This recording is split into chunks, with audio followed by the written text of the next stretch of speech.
Primeira Eucaristia do menino Luís. Sentia-se tomado por uma suave doçura que o impelia a fazer generosos bons propósitos.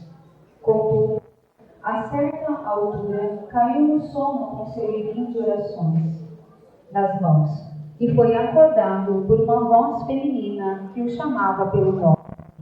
Neste momento, narra o santo: eis que vejo uma senhora estendendo seu braço direito para indicar alguma coisa. Ela me disse: quando você for adulto, fará tudo isso em prol dos pobres. E como num telão, vi tudo o que deveria fazer. Quem encontra Maria, encontrou o caminho da salvação. De fato, Deus quer que no mundo a Virgem Maria seja saudada como porta do céu e mediadora da salvação. O homem de bem se deixa guiar suavemente pela voz de sua mãe, Maria. Em cada momento da vida, reza a Deus da maneira de Maria e depois confia. Pertencer a Maria é alegria inefável e possuí-la é segurança infalível. Continuamos agora com o nosso querido Padre Antônio. Vamos lá. Agora eu estou cheio de microfone aqui. Quinto microfone.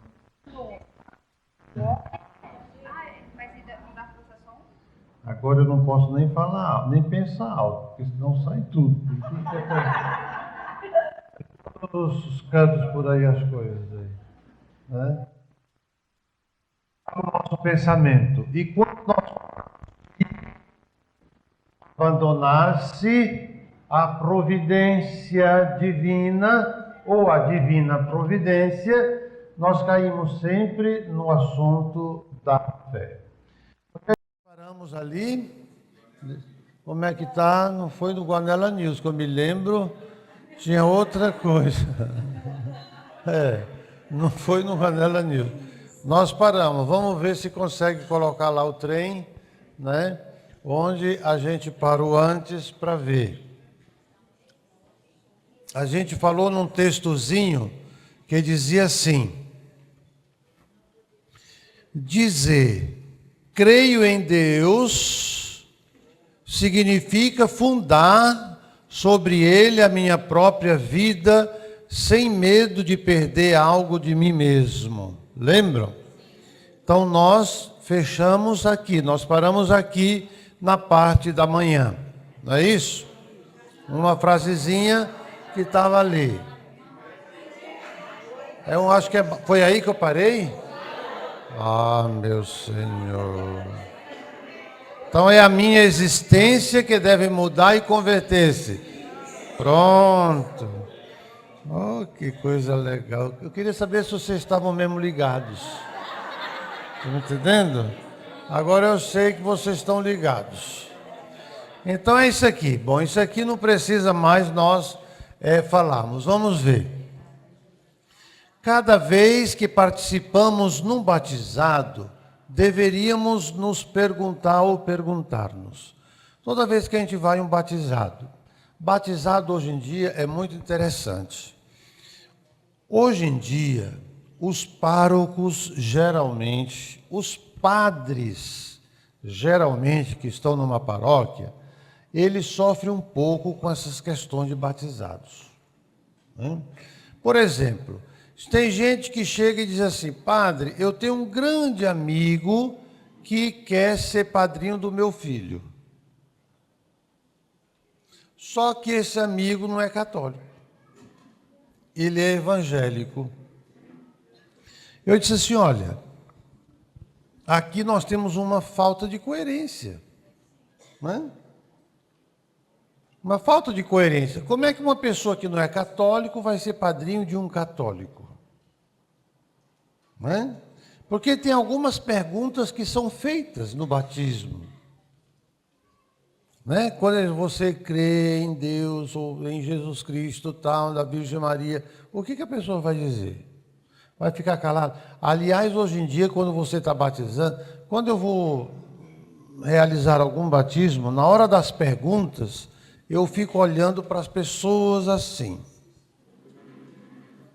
Tem gente que está filmando, tem gente que está batendo foto, e aí eu fico olhando.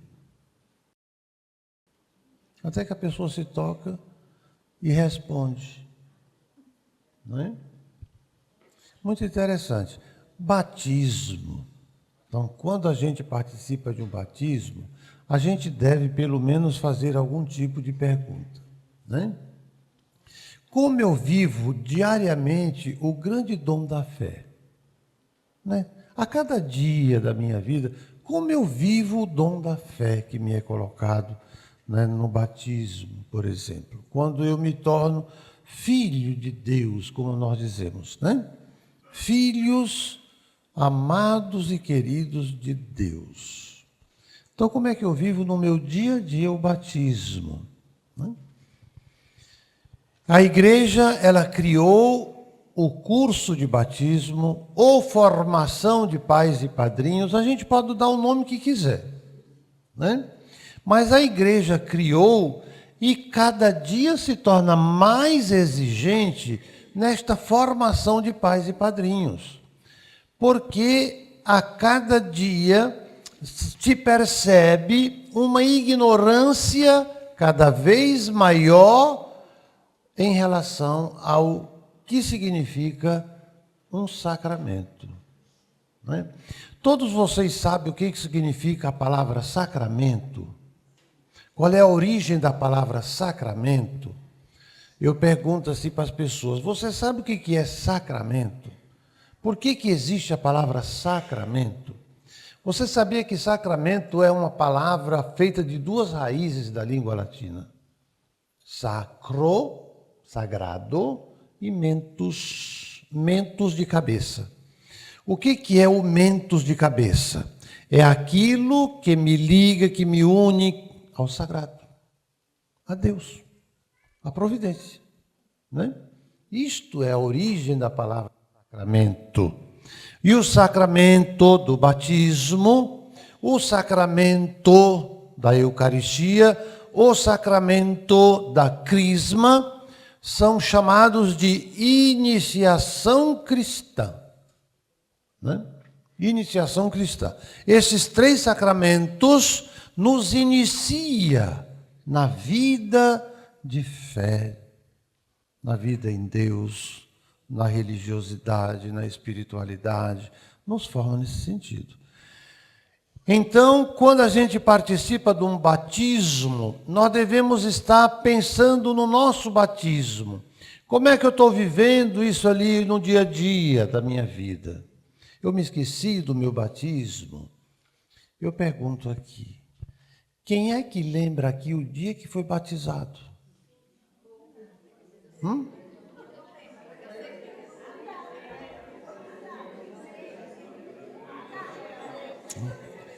A data, porque se você era bebê, você chorou muito. Mas o dia que você foi batizado, você lembra o dia do seu batismo? A data do seu batismo? Hã? A data do batismo, vocês entenderam? Estão me entendendo? A data. Eu fui batizado com 10 dias de vida, não é? Eu com 10 dias de vida fui batizado. Eu nasci no dia 27 de outubro e fui batizado no dia 6 de novembro. Estão me entendendo? Então eu tinha 10 dias de vida. Mas muitos de nós não sabemos a data do nosso batismo. né? É aniversário. É um segundo aniversário. Porque aquele dia, para todos nós, pessoas de fé, é fundamento. O nosso batismo é fundamento da nossa vida. Então, isso é significativo. Então, como é que eu vivo esse batismo, né? Ou então, abandonar-se, torna-nos portadores de valores, torna-nos portadores de valores. Eu faço os textos e depois eu peço aos meus colaboradores que façam os slides, não é? E muitas vezes os colaboradores não são lá muito fluentes das coisas da fé. São das coisas tecnológicas, mas da fé não. Então, às vezes erram, né? Alguma coisa. Então, a gente vai ignorando. Então, crer, abandonar-se, torna-nos portadores de valores, que muitas vezes não coincidem com a moda,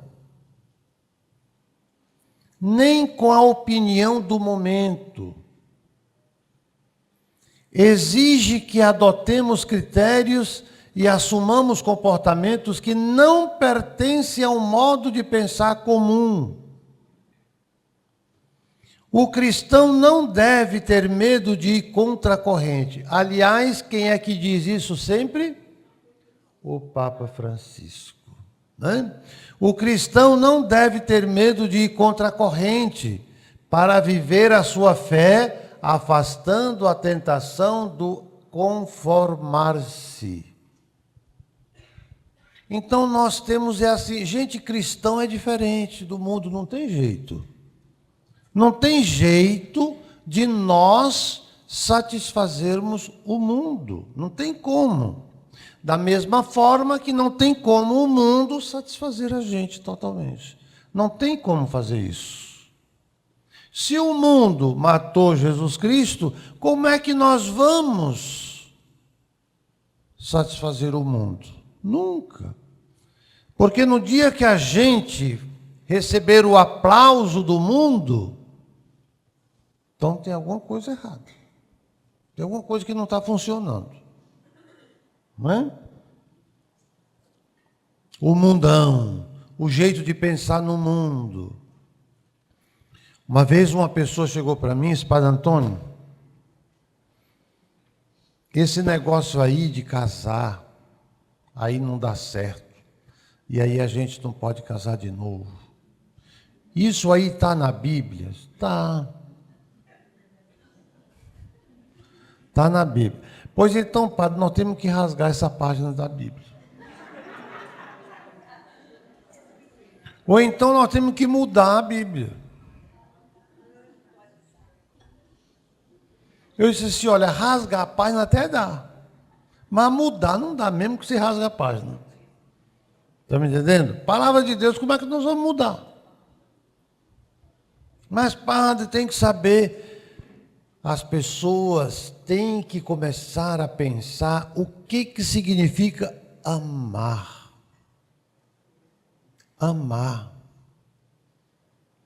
Então, se de repente a igreja dissesse assim, ó pessoal, abriu-se as porteiras, pode fazer o que quiser. Aí o mundo vai dizer, finalmente a igreja está se atualizando. Não é? Se de repente um padre disser assim, olha pessoal, está livre o aborto, está certo, tem que ser assim mesmo.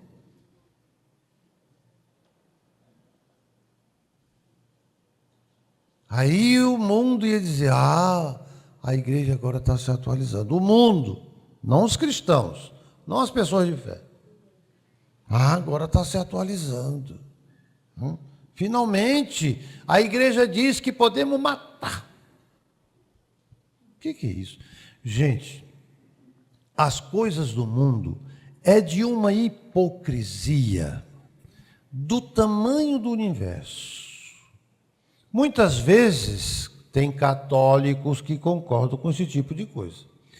E hipocrisia. Você é a favor da pena de morte? Não, eu não sou a favor da pena de morte. Você é a favor do aborto? Sim, eu acho que devo sim. Aborto é pena de morte, gente.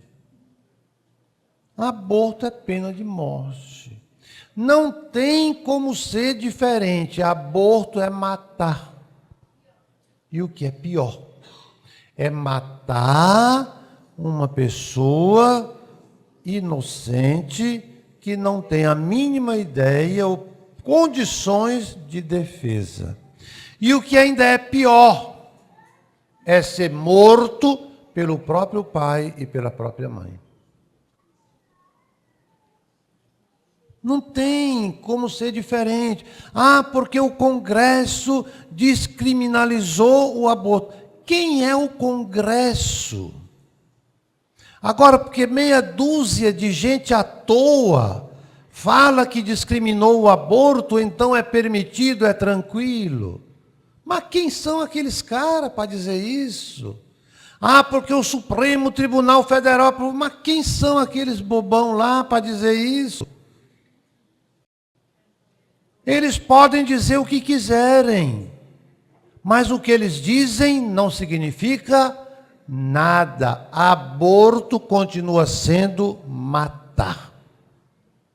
E matar criança. Não tem como fugir disso. Está me entendendo? Não tem como fugir disso. Ah, mas no caso de um estupro nós vamos matar. Uma vez chegou um jovem para mim e disse assim: padre, eu sou a favor do aborto, eu sou católico, praticante, mas eu sou a favor do aborto no caso de um estupro. Isso é? E por que você não é a favor de matar o estuprador? Por que você é hipócrita que nem o mundo, que diz que matar o estuprador não é pecado, matar a criança é? Ou não é? Isso é hipocrisia. Isso é hipocrisia da sociedade. Ah, mas porque o trauma... Gente, infelizmente o trauma da mãe vai ficar independente de qualquer situação. O trauma nela vai ficar. Porque não é aquela criança a culpada do trauma. Infelizmente ela é fruto de uma violência. Mas não é ela culpada de um trauma. A culpa do trauma é o estuprador. Ele é que é o culpado do trauma. Então, se é para morrer alguém nesse contexto, mate o estuprador. Agora dizer que não pode aquele e pode o outro, mas isso é hipocrisia. E Jesus detestava a hipocrisia. Sempre detestou. A hipocrisia dos fariseus, essas coisas. Ele sempre detestou isso. Não bate com a natureza divina. Então não tem como justificar-se, não existe justificativa para isso. Né? Ah, nós vamos matar porque aquela criança tem um problema sério e quando ela nascer ela vai morrer. Ótimo, ela tem condições, ela tem direito de nascer e de morrer, como todos nós. Quem foi que disse que eu preciso matá-la antes de nascer? Então não tem justificativa. A questão de matar. Então existe uma justificação séria para a questão de matar. Ah, mas porque a mãe corre perigo? Hoje em dia, graças a Deus, existem condições, aqui tem médicos, para não dizer que eu não estou mentindo sozinho, está me entendendo? Então, existe hoje muitos conhecimentos científicos onde os médicos podem orientar perfeitamente como é que as coisas devem funcionar. Se dá, se não dá, como é que faz, como é que não faz. Buscar ajuda nesse sentido. Mas não tem como justificar aborto. Hein? Então nós vamos sempre andar contra o mundo? Vamos. Nós vamos sempre andar contra o mundo. Não tem como ser cristão e não andar contra o mundo. Então esse andar aqui é ir contra a corrente, para viver a fé sem conformar-se com as coisas do mundo.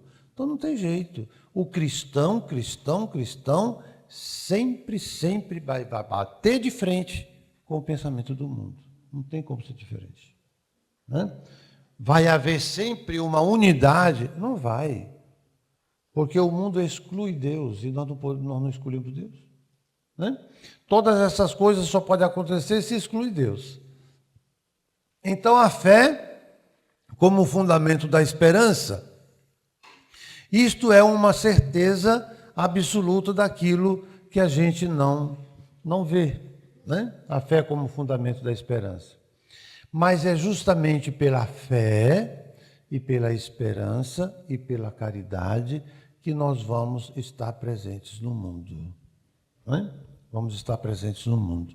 Então, apesar das tantas adversidades que existem no mundo, quando a pessoa se aperta, aí corre atrás.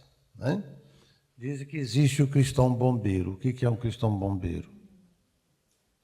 Você já ouviu falar do cristão bombeiro? É geralmente aquele que entra em ação quando a coisa pega fogo. Está me entendendo? Sempre vai. Né?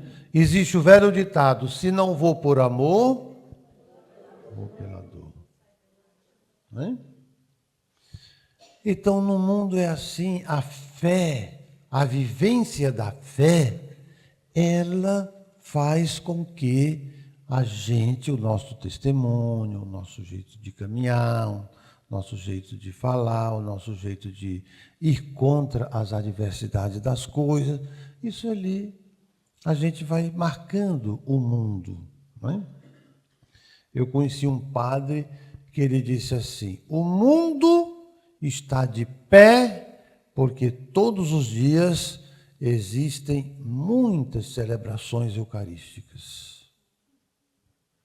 E são essas celebrações eucarísticas que mantêm o mundo de pé. Queiram ou não queiram os que não acreditam. Né?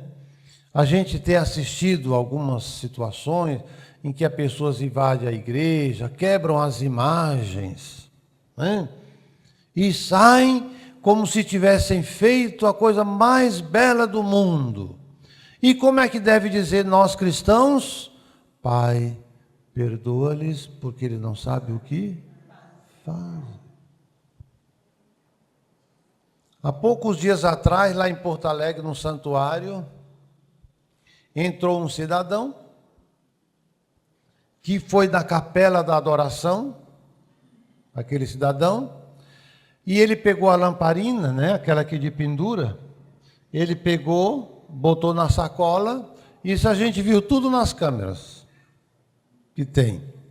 Depois ele foi lá no Santíssimo, porque não é bem um sacrário, um tabernáculo, era apenas uma rodinha assim de coisa, enfeitada com uns raios assim, mas era colocado de um jeito que se a pessoa fizesse isso, e como de fato a gente fez isso aqui e tirou. Ele não fez isso, mas ele abriu, porque estava fácil de abrir, ele abriu, pegou o Santíssimo, comeu, acho que ele queria saber o gosto, né? Comeu, e depois pegou a presilhazinha que segurava o Santíssimo, também botou na sacola e foi embora. Aí nas câmeras a gente viu. E aquele que fez isso era aquele que estava toda semana lá nos Vicentinos pedindo alimento. E todas as semanas os vicentinos davam alimento para ele. Um dia ele estava lá e me disseram: Padre Antônio, ele está aqui. Aí eu chamei: vem cá. Ele veio: oi, padre, como é que está? Como é que não está? Eu estou bem. E escute, você conhece esse indivíduo aqui?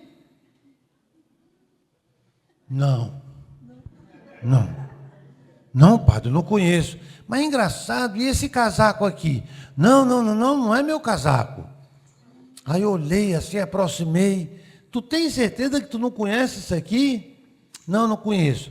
Porque eu estou querendo pegar esse indivíduo aqui que entrou na igreja, fez isso, né? E eu quero dizer para ele que ele tem que devolver, porque não está certo fazer isso, principalmente porque a igreja ajuda tanto ele, não é? O senhor se compromete a rezar por ele junto comigo? Aí o cara, sim, padre, pode deixar, vamos rezar por ele. Até hoje não apareceu mais na igreja. Nunca mais ele apareceu. Eu disse assim, seu Paulo, o que do fulano? Padre, nunca mais ele apareceu. E quando ele me vê na rua, ele dobra a esquina, vai por outro canto. Foi ele que fez, quer dizer, a gente pegou nas câmeras quem fez. Aí o dito cujo, eu chamei, falei com ele, disse assim, você viu, né? E o que é mais interessante é que ele pegou o Santíssimo e comeu.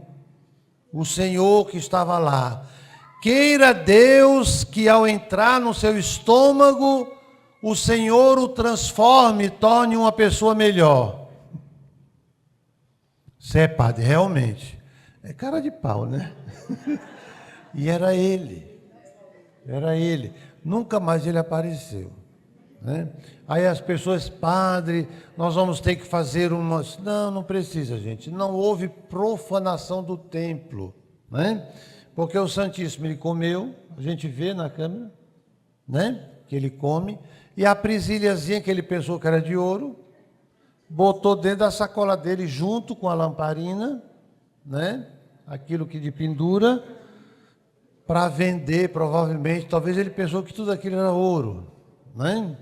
Porque dizem que a igreja católica está cheia de ouro, né? Então pensou que era ouro e levou, né? Ai, Padre Antônio, nós vamos pegar esse cara, dar uma surra. Não, não vamos pegar nada. Nem vamos prender também. Para quê? Vamos prender isso aqui? Vamos nos unir de novo e vamos reconstruir a capelinha da adoração, né? Vamos abrir a capelinha da adoração, tudo tranquilo. Aí eu conversei com os adoradores, agora nós vamos fazer assim, assim, vamos adorar aqui na igreja, nós vamos comprar um sacrário novo, agora mais firme, que ele não vai conseguir levar e nem vai conseguir abrir, né? Vamos fazer diferente. Então já compramos o sacrário e alguém ouviu dizer, padre, quanto é que foi esse sacrário? 3.000 reais, está aqui, padre, os 3.000 do sacrário. Ah, quanto é que vai ser? Assim, ah, isso vai custar uns 6.000, fazer a coisa bem firme, para não ter mais esse problema. Ah, é, padre? Tá bom, padre, então está aqui os 6.000 para a gente... Quer dizer, a providência vai... E olha que eu nem precisei pedir, eu só falei com os adoradores que fazem isso. Então nós vamos estar sempre enfrentando situações dessas adversas. Ah, que raiva, que... Não, não fique com raiva não, não vale a pena. Né? Não vale a pena. Nós vamos continuar a nossa missão. Não é? Então, neste sentido, a fé deve sempre procurar nos conduzir em todas essas situações. Não vamos criar dentro de nós sentimentos ruins. A nossa vida não pode ser uma vida onde nós criemos dentro de nós sentimentos ruins. Não é? Não pode, tá? Então, indo em frente, é como afirma Paulo, acreditou, esperando contra toda a esperança. Romanos, ali está o texto bíblico, que a gente pode estar sempre explorando depois, né? Acreditando contra toda esperança, né? O apóstolo Paulo, antes da conversão, ele tinha tudo, tinha prestígio do mundo, era importante, mandava matar, aplaudiam a ele quando matava um cristão. Estevão, já ouviu falar de Estevão? No martírio de Santo Estevão estava lá Paulo, ó.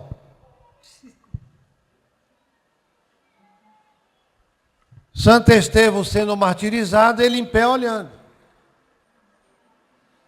Pegaram tudo do Santo Estevão e botaram aos pés dele.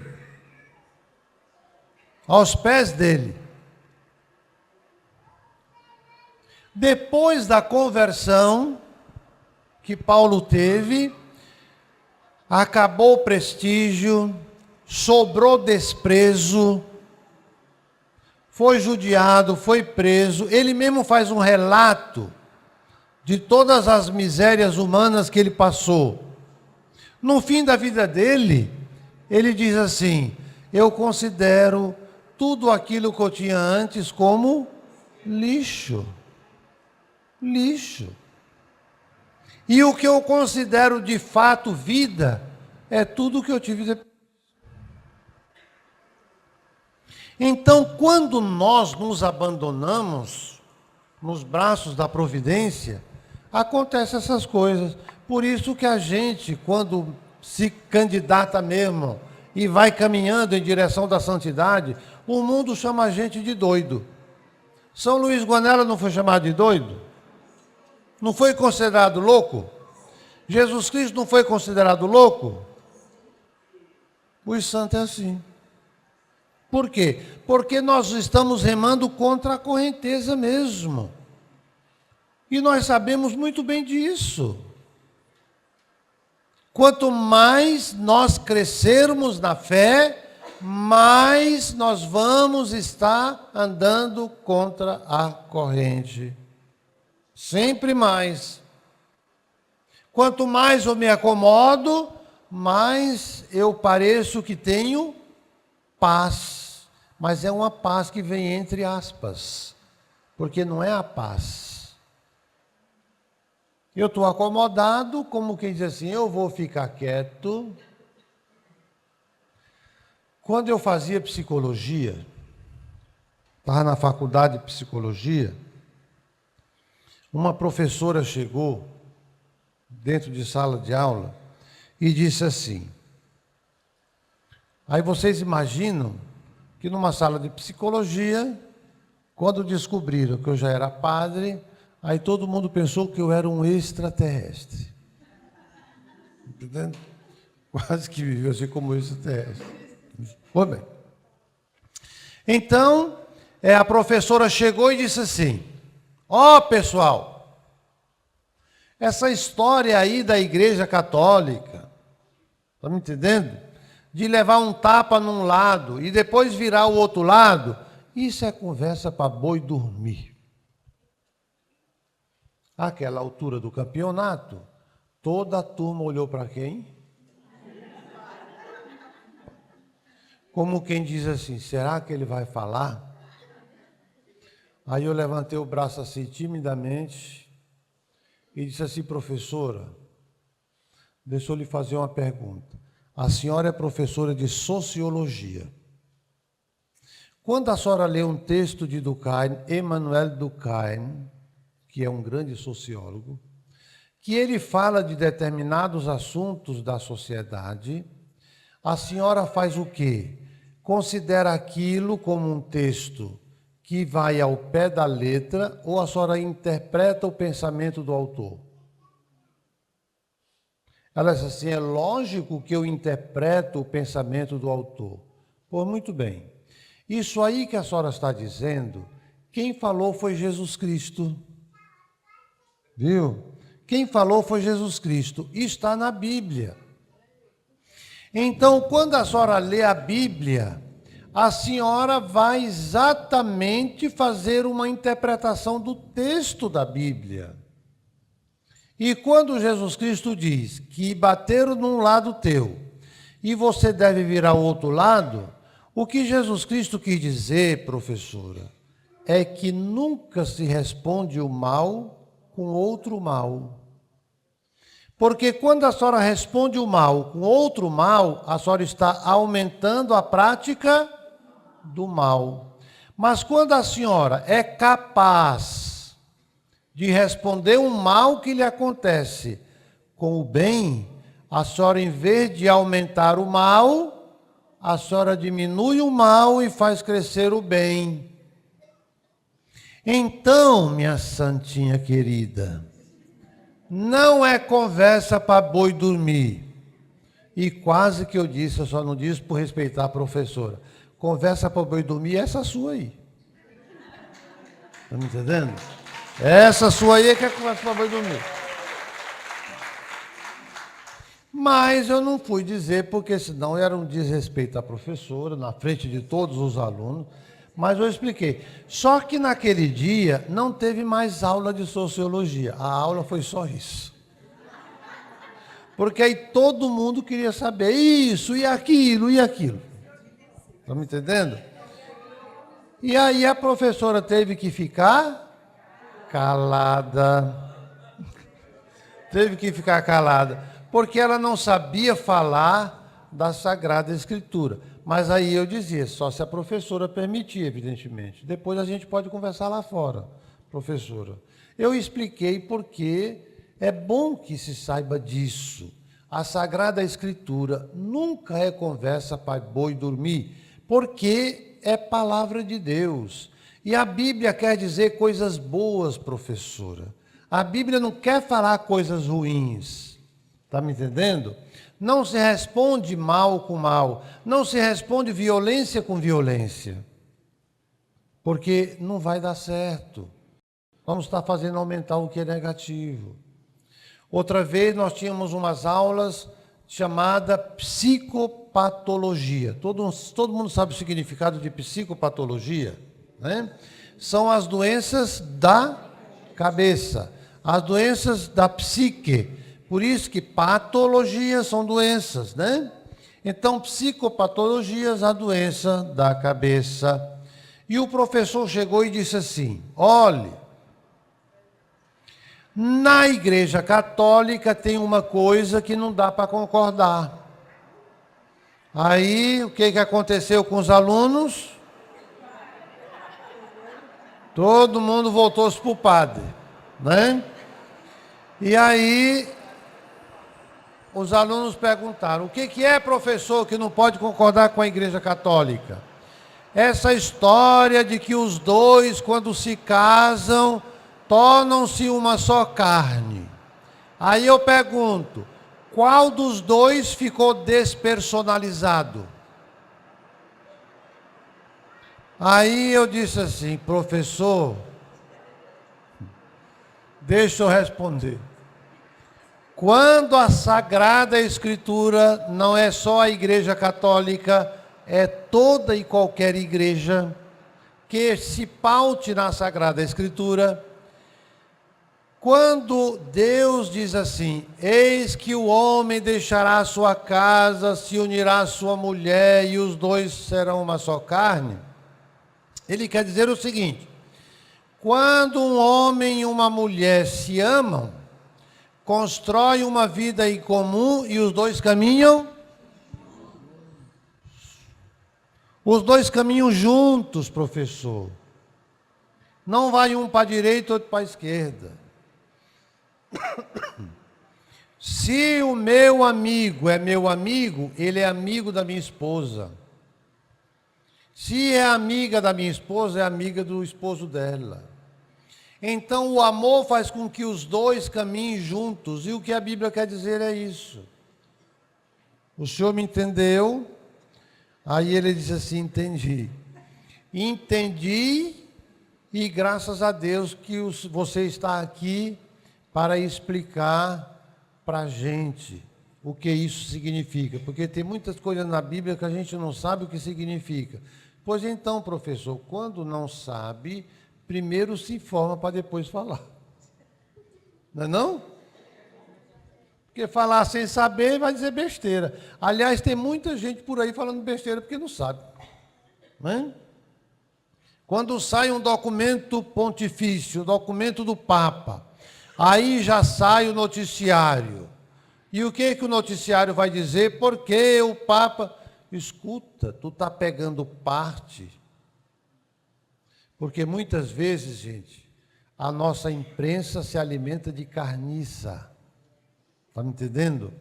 E quanto mais fedorenta, mais eles gostam. Então a gente muitas vezes acredita nessa imprensa, nessas coisas. deturpam muitas vezes os documentos pontifícios, porque não entenderam nada. Não entenderam nada. E nós continuamos caminhando e remando contra essa corrente. E tem mais. Sempre foi assim, é assim e será sempre assim. A não ser que a gente se acomode e concorde com o que o mundo faz e diz. Bom, então, como é que diz aí?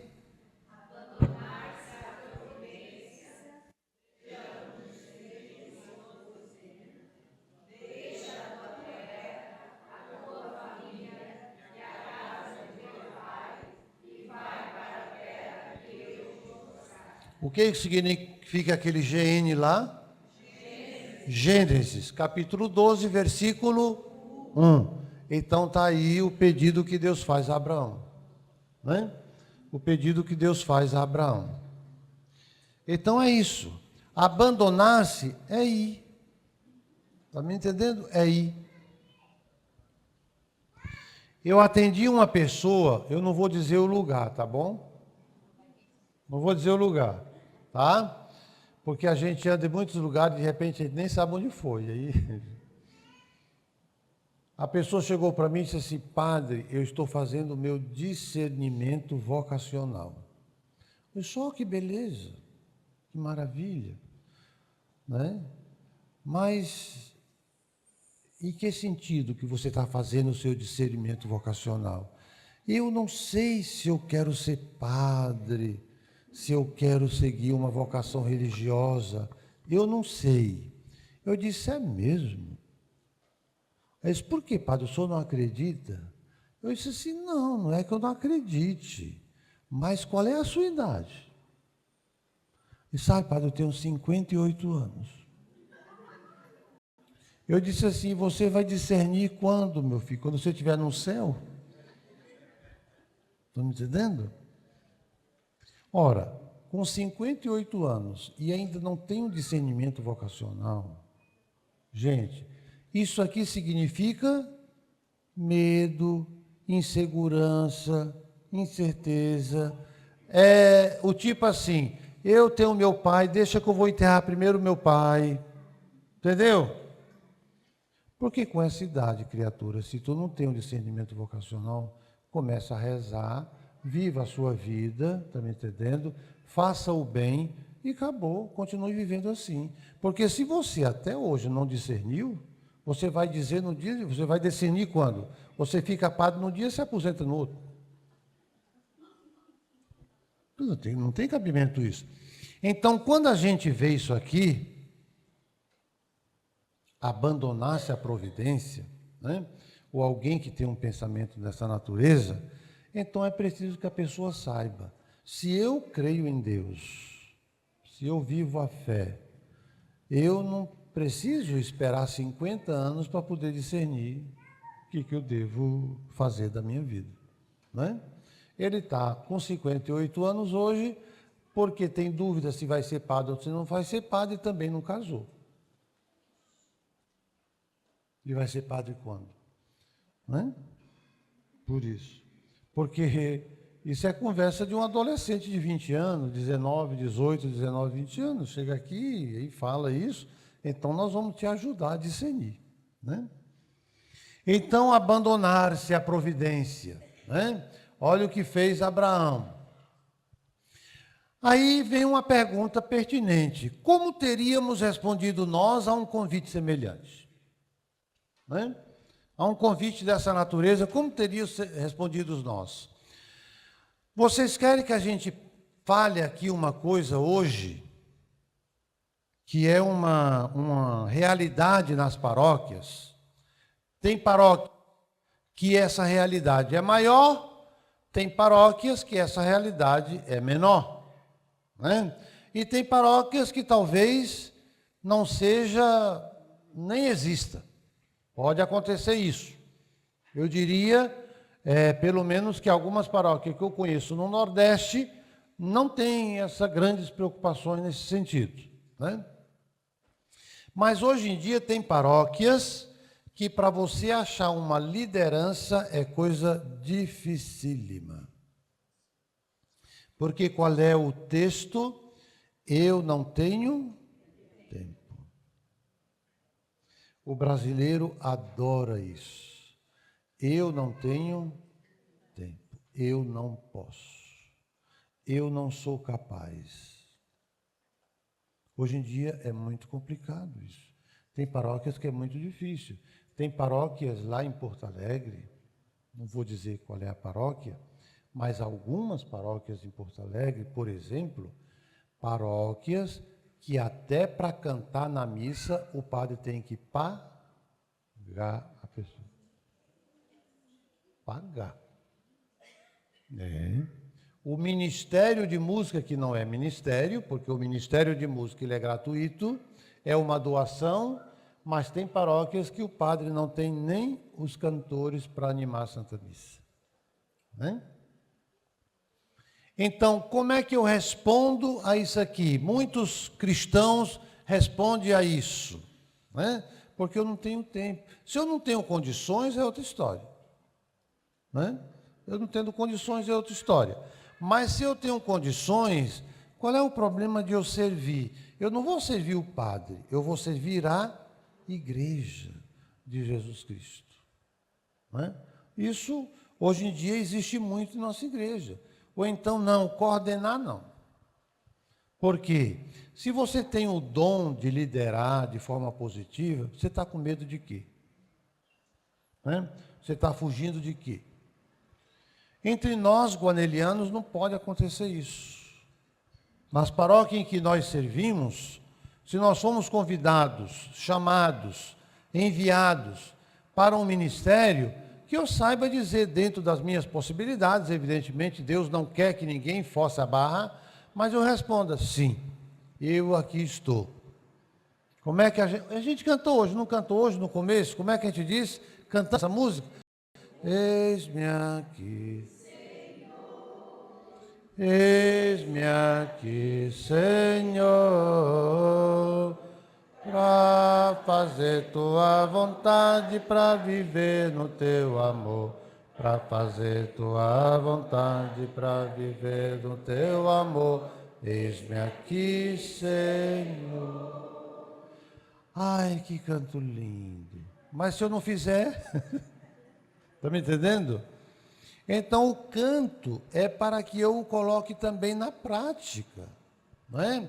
Eis-me aqui, Senhor, para fazer a tua vontade. Ah, eu estou pensando para ver qual é a vontade de Deus. Uma vez eu convidei uma pessoa para uma pastoral. Eu vejo você, padre, eu tenho que rezar para saber qual é a vontade de Deus. Tá bom. Então, 4 horas para você descobrir a vontade dele. Porque eu tenho certeza absoluta que Deus não vai chegar para você e vai dizer, olha, diz não para aquele padre. Porque Deus não vai te dizer isso, criatura. Deus nunca vai dizer para você não servir. O que Ele quer é que você, como um bom cristão, uma boa cristã, você diga, eis-me aqui, Senhor. Ai, Maria Santíssima, que maravilha. E ela disse, eis aqui a serva do Senhor, faça-se em mim segundo a tua palavra. Então, eu fico sempre admirando o outro. E eu, acomodado. Isso não pode. Isso não é nem cristão. Né? Isso não é nem cristão. Então, abandonar-se à providência de Deus também implica do meu serviço. Do meu serviço. Senão, fala e fala, né, e tudo mais. A gente vai servindo as maneiras que pode, a maneira que dá. Então, fica aí a pergunta para que a gente reflita.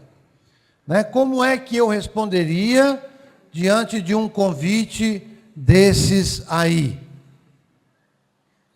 Depois, o que diz aí?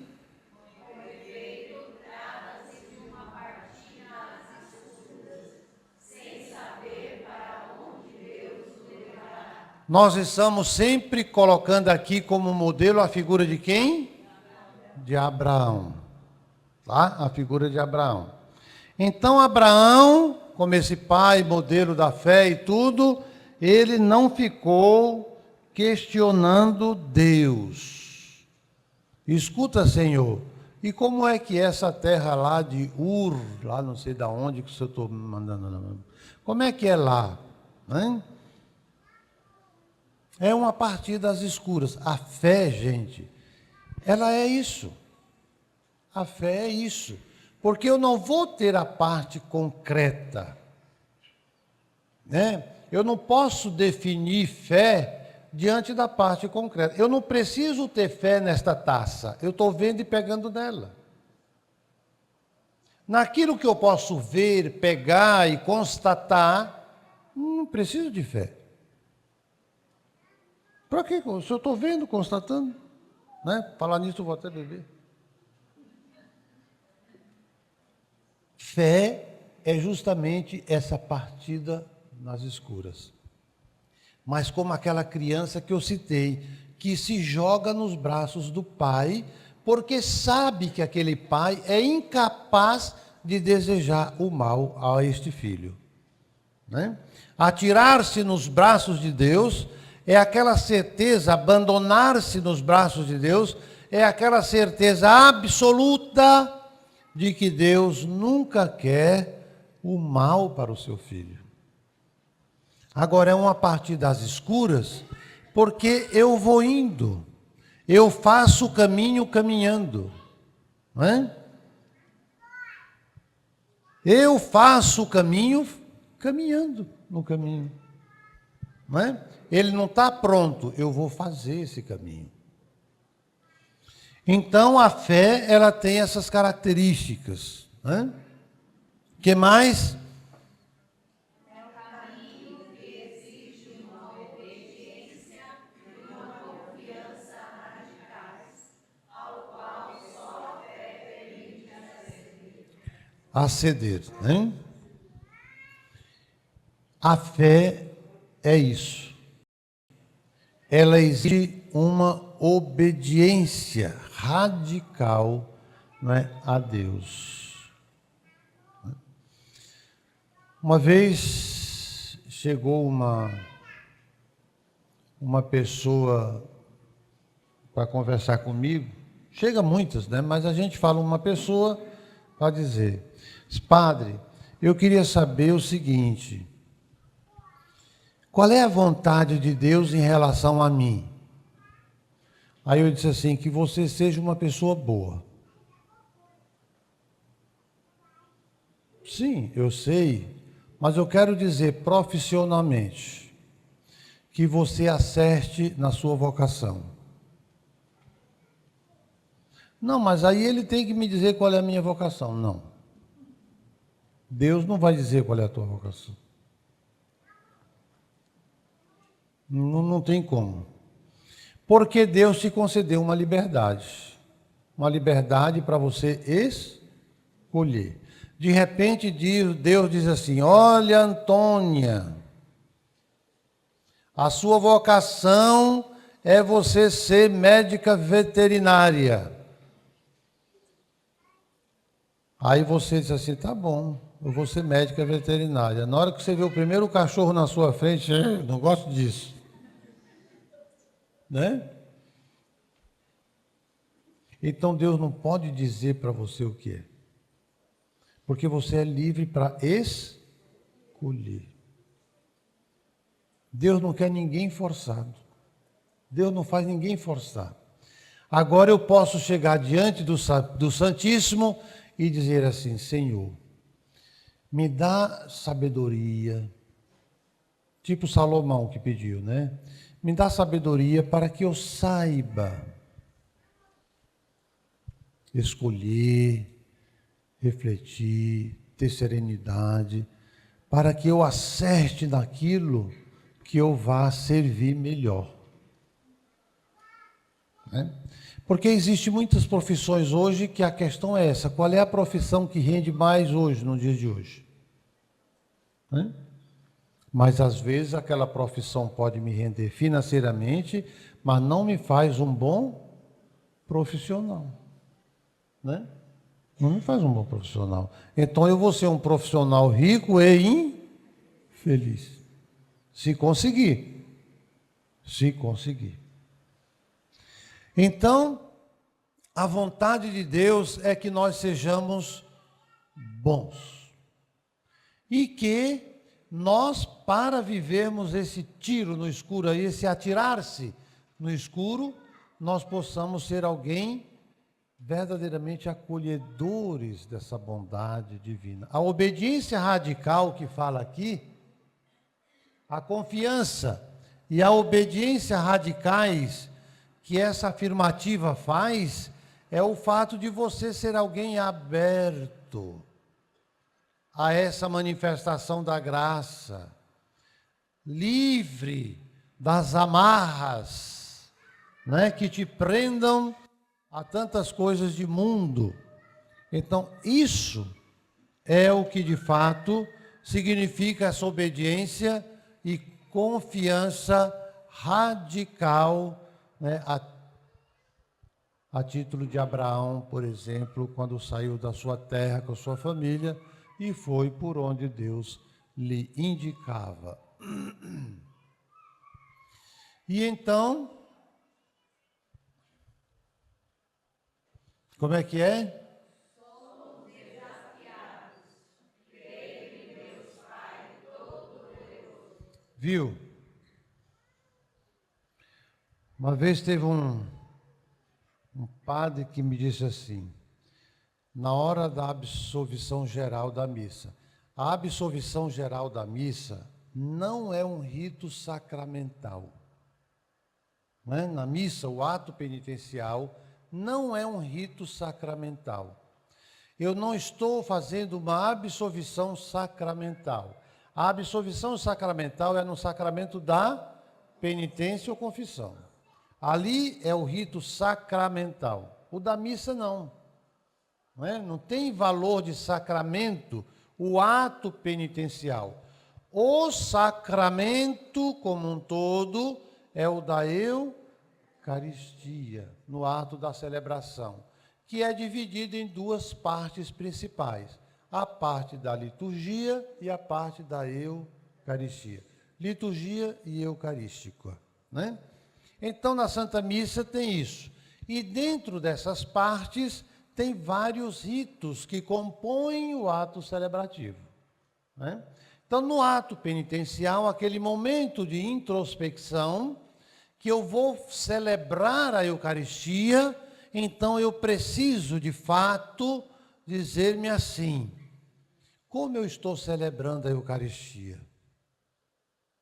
Como é que está sendo essa celebração? Né? Como é que eu estou fazendo aqui? Né? Eu faço a Eucaristia assim? Eu faço a Eucaristia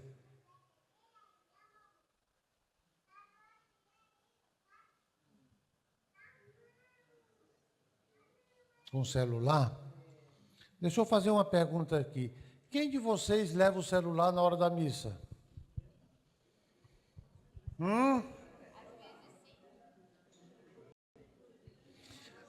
E aí você leva o celular para quê?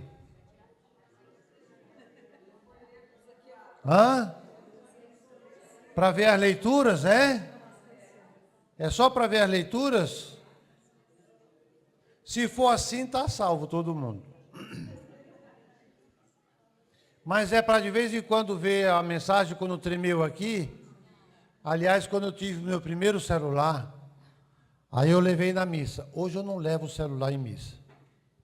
Nem em palestra, não levo o celular. Eu agora mesmo, toda vez que tem um intervalozinho, eu olho aqui no celular, tem uma penca de perguntas lá para ser respondidas, dos locais que a gente trabalha e atua. Aí eu vou responder naquela hora ali o que pode ser respondido. Mas eu não levo. Ele está aqui dentro, está no silencioso, ninguém escuta, né? Nem eu escuto, só quando treme. Mas quando eu tive o primeiro celular que eu levava na missa, eu botei dentro do bolso. E estava aqui rezando a missa, de repente o bicho tremeu. Eu tomei um susto. Que todo mundo na igreja deu risada. Do susto que eu levei. Como quem diz, o que aconteceu? Né? Eu pensei que eu tinha levado um choque, não sei de quê. Aí depois eu disse, foi o celular que tremeu aqui. Eu pensei que eu já estava dando um treco. E daquele dia em diante eu disse, nunca mais eu vou trazer celular em missa. De fato, só se acontecer assim, eu estou num evento, não é? O celular está ali, aconteceu de ter a celebração, então eu boto o celular no bolso, no silencioso, mas hoje em dia, quando ele treme, eu já sei que é ele. Né? Eu não preciso me assustar mais. Mas nessas condições. Mas eu não puxo para ficar olhando o que aconteceu. Deixa quando terminar a missa. Né? Só o Licério, mas é porque Dom Guanela ligou, né? Bom, aí já é diferente, né? Pois muito bem. Quando o Guanela liga, aí a gente tem que atender mesmo. Aí pode atender, viu?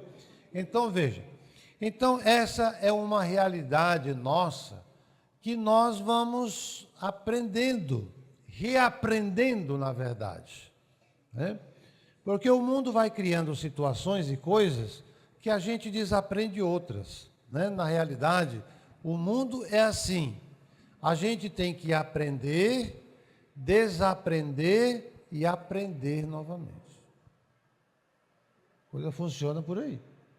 Né? Então, vamos lá. Então, creio em Deus Pai Todo-Poderoso. Eu comecei uma história e não digo. Eu não digo no final, na absolvição geral do ato penitencial, Deus Todo-Poderoso tenha compaixão. Mas por que você não diz Deus Todo-Poderoso? Porque Todo-Poderoso, Deus é Todo-Poderoso. Né? Deus é Todo-Poderoso. Deus Todo-Poderoso, mas Ele é misericordioso. Pois pronto. Deus Todo-Poderoso e misericordioso, tenha compaixão de nós, perdoe os nossos pecados e nos conduza à vida eterna. Acrescente isso, mas não que Deus não seja Todo-Poderoso. Não é? Porque o Todo-Poderoso de Deus não nos humilha. O Todo-Poderoso de Deus não nos rebaixa. Pelo contrário, o Todo-Poderoso de Deus nos exalta.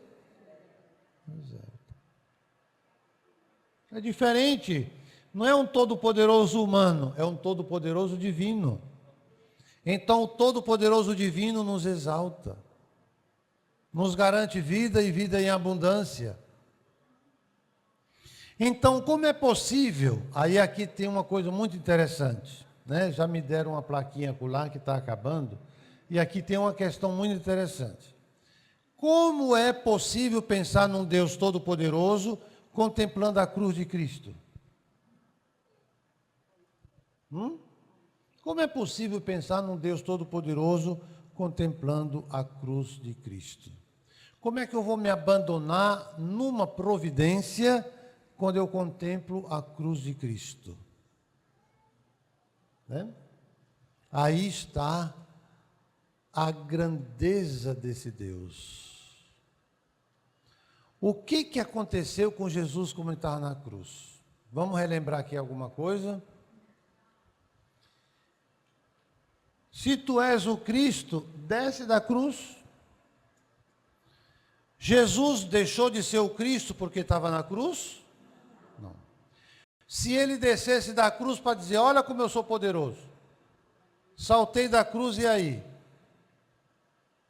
Quem é que teria sido o vencedor? Jesus Cristo ou o mundo? O mundo. O que Jesus Cristo diz aos apóstolos depois? Tenham coragem, eu venci o mundo. Não foi o mundo que venceu Jesus. Eu venci o mundo. O mundo não foi capaz de me fazer ceder às suas tentações, porque as suas tentações são passageiras. Onde estão aqueles que tentaram Jesus?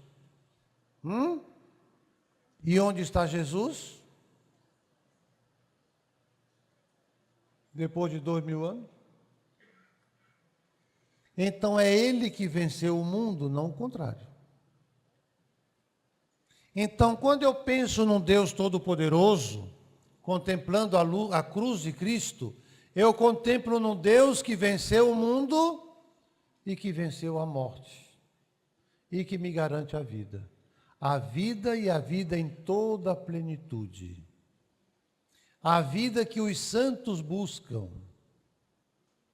É tão tal que vocês sabem que a festa do santo é a festa do dia da morte, não é do dia do nascimento. Só tem 2 santos que celebramos o dia do nascimento. Que é São João Batista. Hoje é o dia de quê? Natividade de Nossa Senhora. São João Batista, 29 de agosto, é o martírio de São João Batista. Celebra o nascimento, 24 de junho, martírio de 29 de agosto. Nossa Senhora, nós também celebramos a natividade. Não tem outra festa de santo que nós trabalhamos o dia do seu nascimento. Qual é o dia da festa de nosso santo fundador? 24 de... Ele nasceu quando? 19 de dezembro. Mas a festa do fundador é no dia da sua morte. Viu? Por quê? Porque os santos, eles compreenderam perfeitamente este acontecimento aqui. Deus é todo-poderoso, contemplando a cruz de Cristo, porque a cruz de Cristo não é ignomínia, mas a cruz de Cristo é redentora. Aqui, Jesus Cristo redime toda a humanidade. Toda a humanidade que se liga a Ele. Tem alguém que não quer. Infelizmente, tem alguém que não quer. Tem alguém que diz, eu não quero. E como Deus não força ninguém, repito aquilo que a gente disse de manhã, quando chegar no céu, perguntar, você veio aqui forçado? Todo mundo vai dizer, não. Eu vim aqui de livre e espontânea vontade. Não precisa pegar no colarinho e dizer, ou tu vai para o céu, tu... Não. É? Então, nós contemplamos o Cristo Todo-Poderoso na cruz, porque nós contemplamos um Deus que redime, um Deus que vence o mundo e vence a morte. Em Cristo nós morremos e em Cristo nós revivemos, ressuscitamos. Né? Isso aqui é vida e vida em plenitude. E aqui concluindo o dia de hoje, né? Esse nosso terceiro encontro, depois nós temos mais um. Se vocês estiverem muito cansados amanhã, posso falar amanhã ainda um pouco?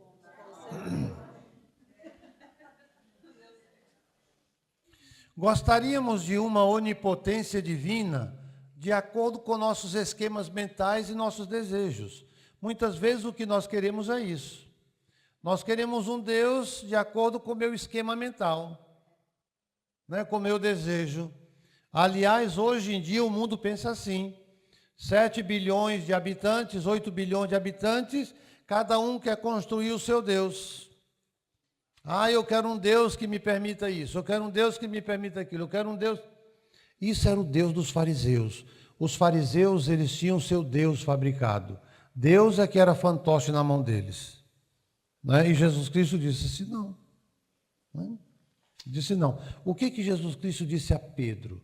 Quando Pedro disse assim, Senhor, não fala essas besteiras, que você vai morrer. Né? Não fala isso não, olha aí a tua fama. Você fala um negócio desse. Isso é o mundo falando. E o que Jesus Cristo disse? Vai para trás. A expressão de Jesus Cristo é essa, vai para trás. Porque eu é que estou na frente. Você tem que estar atrás. Eu não sou um seguidor de você, é você que tem um seguidor de mim. Não é em você que está a vida, é em mim que está a vida. Portanto, aquele afasta-te de mim, Satanás, é Jesus Cristo dizendo a Pedro, Pedro, vai para trás, teu lugar é atrás, não é na frente. Você está equivocando as bolas, está confundindo as coisas. Né? E então, nós queremos muitas vezes um Deus de acordo com os nossos esquemas mentais. Um Deus todo-poderoso que resolva os nossos problemas, que vença os poderes adversos, que mude o curso dos acontecimentos e que anule a dor. Né? Então, muitas vezes, a nossa busca é de um Deus assim. Tá bom? Então, por hoje, continuamos amanhã com a graça de Deus.